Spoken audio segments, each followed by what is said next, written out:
cop forces a child, a teenage girl's face into the curb over what?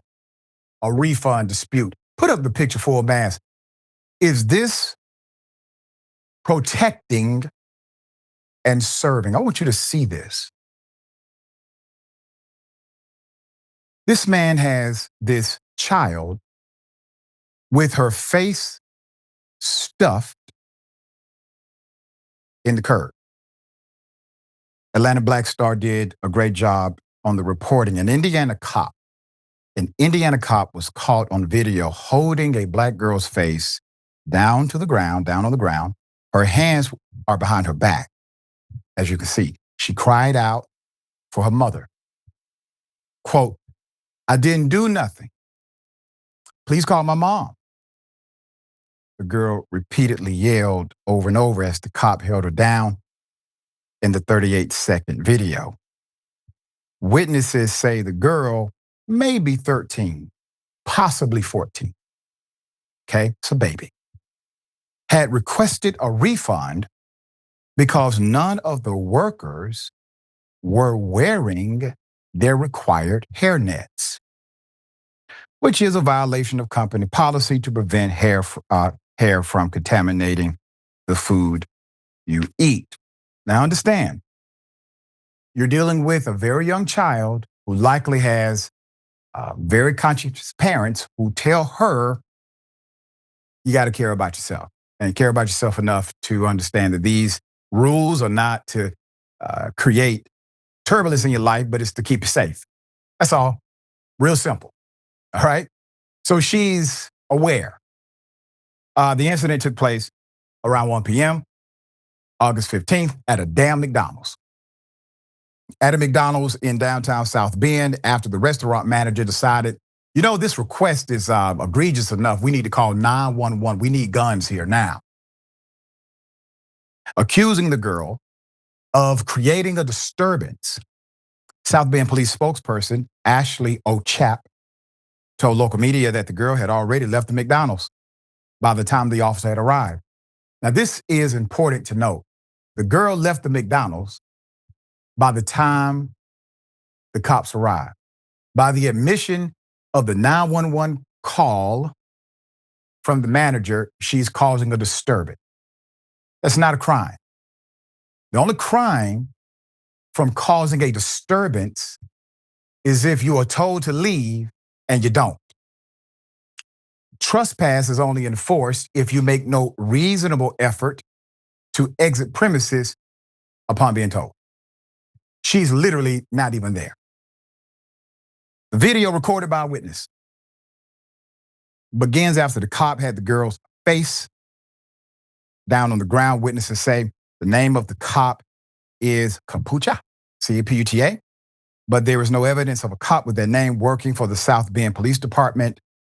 Members of the media have checked. The Elker Audit Facebook, a policy accountability page based in Indiana, about 30 minutes away from South Bend, posted the video on its Saturday page, on the Saturday edition, saying the cop slammed the girl to the ground before the video began recording.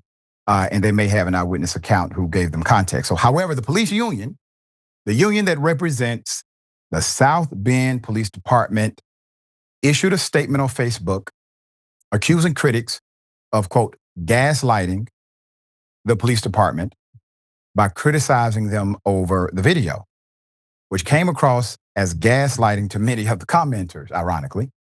Quote, "This video is gaslighting at its finest," end quote, read the statement posted on the South Bend FOP Lodge number 36 Facebook page. I recommend you get a better communications director. That was an insane statement to make. There's more, quote, only 10 seconds of a several-minute incident is shown. Nothing leading up to the incident or any video inside the business, just jumping straight to conclusions without any other tangible fact. Quote, "The juvenile at best is held down for control purposes to prevent injury," end quote. The police union statement also said the girl was not handcuffed. She was not arrested. and instead taken home to her guardian. However, the video shows the cop ordering her to, quote, put your hands behind your back, end quote,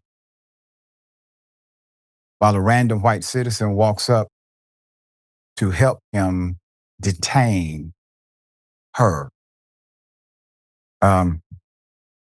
He should be party to the lawsuit, in my opinion, if there's one. And despite the union blasting citizens, the people that pay their salary and they're supposed to protect and serve, those folks.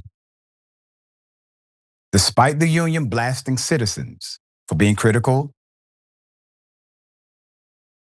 in the short video without knowing the facts, according to them, South Bend police, they have decided not to release the body cam footage that would add more context to the incident. The context that the union theorized in make-believe land. In fact, it was only last week that the South Bend City Council approved an increase of fees for obtaining body camera videos, increasing the rate of each video from less than $20 to up to $75. Depending on how many hours it takes police to review the videos, according to the South Bend Tribune. And you may wonder, well, how can they get away with it? You already know why they're doing it. They're doing it to restrict access, to make it more difficult and still be within the context of the law. The law allows them to do this because under open records and even your FOIA, Freedom of Information Act, they can charge you for manpower that it takes in order to produce said document or material that should be available to the public. Now, that's ironic that the law allows that, because I don't see how, if you must pay for it, that it is in fact something publicly available. I don't go to a public park and have to pay an entry fee. Put them up full mass. South Bend Police Chief Scott Raskowski. Scott issued a statement on Facebook that they will release the body camera footage, but did not specify when they would do so, or neither did he say if he will charge money for the video.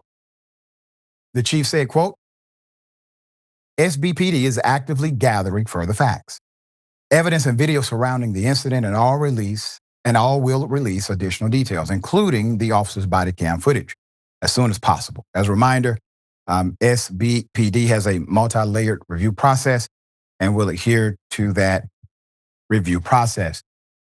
If the video justified the interaction, Chief would have had a press conference to tell you that, defended his cop, and provided the video to the media. Bureaucracy be damned. All right, this is the thoughts here. Ooh, that was, there's absolutely no need for any of this to have happened. And that's what always gets me, is how unnecessary so much of the suffering that we are subjected to by people in positions of authority or power. None of it is necessary.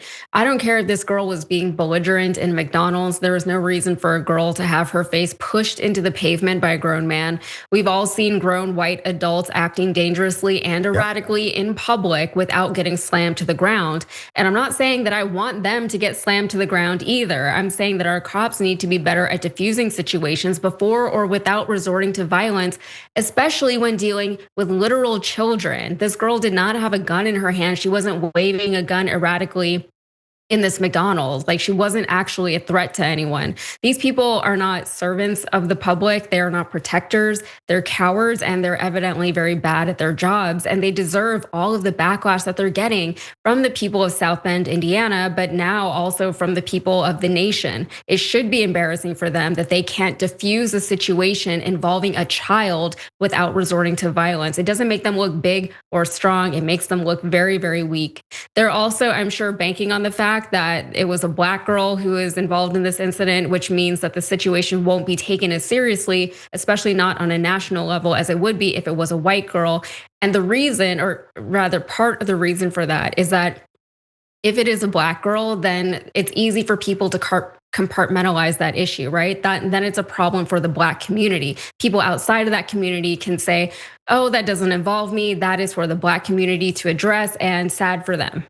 Once it hits white children, though, it's everyone's problem, because if they're doing this to everyone, including white children, they've done it to everyone and it finally got to the white children. Now it's a real problem. Now there's rot within the Justice Department and within police departments that needs to be rooted out.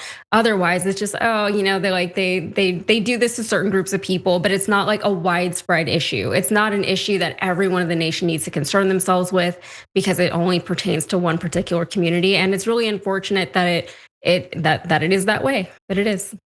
You're right. And the only way I believe we start to break that vicious cycle is to always say something when an injustice is happening to your neighbor. Mhm. And who is your neighbor? Everybody.